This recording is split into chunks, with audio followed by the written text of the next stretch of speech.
My name is Michele, Shelly Abrams, and I'm watching, and I hope you're watching, Ladies First.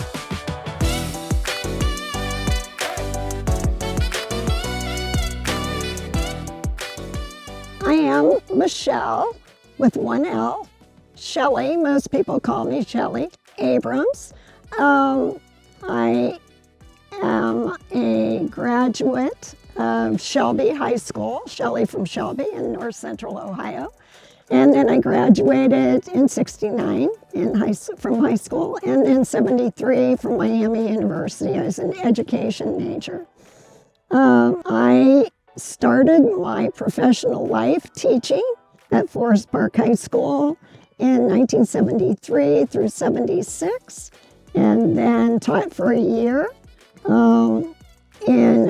at Mason High School, and then started having my family, and we lived in Lebanon for 40 years. I was very involved with community activities in Lebanon, and then started working for the Chamber of Commerce in 1985. So that kind of broadened my perspective, getting to know businesses and folks and community activities in Middletown, Ohio, as I was also the director of the Leadership Middletown program for 10 years.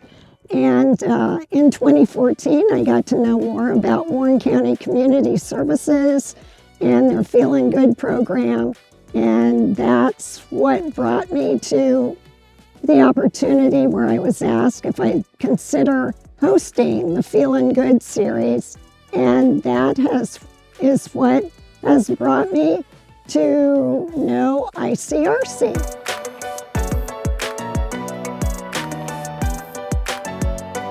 So about 10 years ago, one of the staff members asked me if I'd be interested in helping to host a program that they had started on Channel 6 of Lebanon, and it was called Feeling Good.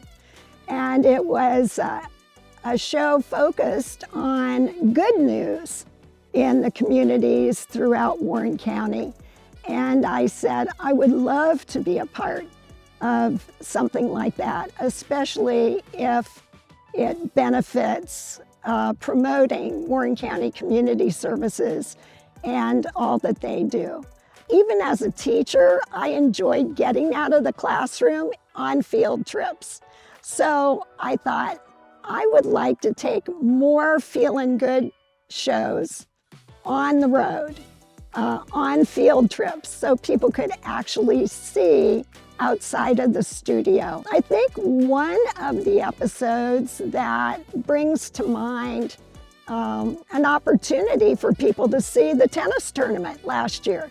We actually went to the Lindner Tennis Center, Lindner Family Tennis Center in Mason, and we did produce a show actually walking through the entire tennis center. And as a volunteer usher for the tennis event for 10, 15 years, I wanted the audience to see that this was a first-class operation, and it was bringing in professional athletes, tennis players from all over the world to Mason, Ohio, here in Warren County.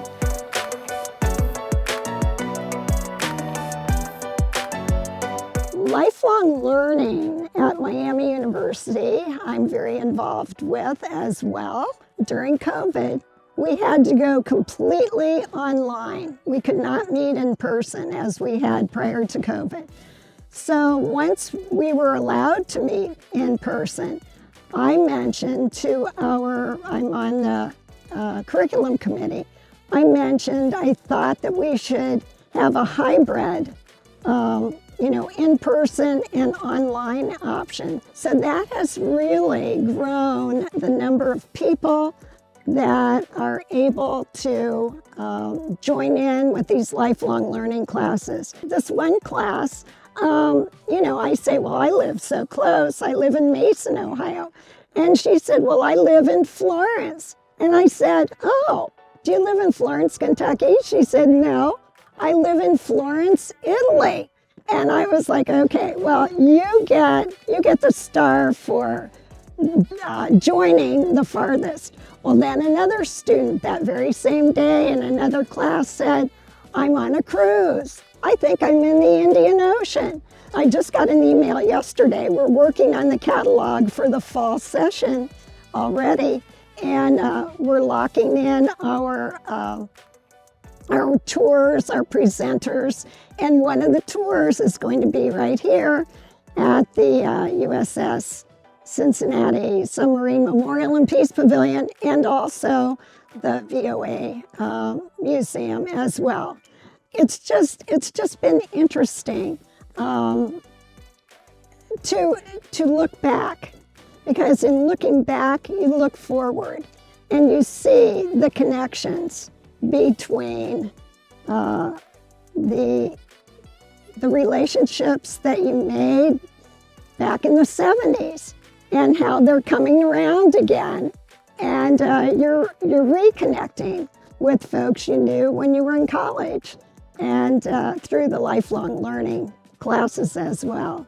So I would just say that never stop learning.